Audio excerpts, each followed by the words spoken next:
All right, guys, well, I'm here. It's Saturday morning. I'm getting ready to do this 10-mile run. Looks like it's just going to be a beautiful day. It's a little later than I normally get started. It's about 7:45, but that's okay. I don't have that much going on today. So getting ready to take off and go. Just thinking this morning about some of the sacrifices you have to make if you're going to get out there, do your walking and stuff. My son and a couple of grandsons are at the house visiting with my wife right now, and so I had to leave them for a couple of hours while I go out and take my run and get going and stuff. But I guess that's part of it. You know, you just have to be able to pull away from whatever you have going on and say, you know what, I'm going to take time, I'm going to get the workout in and make this thing happen. So I'm going to get going here and take off, and I'll do another short video whenever I finish up and kind of put them together and let you know how it went. So I'll talk to you in a little while.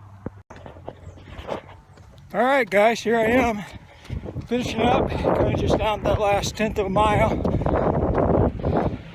Been a long 10 miles, but it went overall pretty well. My pace is picking up a little bit, which is good.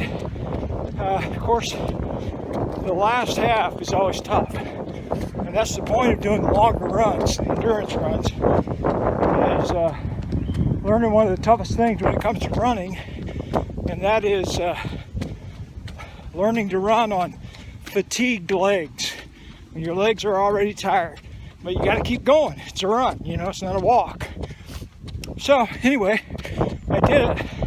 One of the things that I do is if I'm going to run over an hour is sorry, I had to shut my watch off. I just broke 10 miles there. One of the things that I do is at mile 5 and then 2.5 miles into it, I do some of this stuff. It's the GU Roctane, and I'll do that. I like the Roctane, not just straight GU. And I do that like at mile 5 today. I took one, ate one, drank some water. And then at mile 7, I did another one. They'll last up to about 45 minutes. And so they help keep the blood sugar up is the point. And they've got some good stuff in it. Some maltodextrin, I think some caffeine probably. Most of those sport things do. And it just helps. If you're interested in those, you can go to my website and go to the Emporium. I have Amazon sells them, or you can go right to Amazon, whatever you want to do. And there's like, I buy a whole box, like box of 54 at a time, and it just keeps them around the house.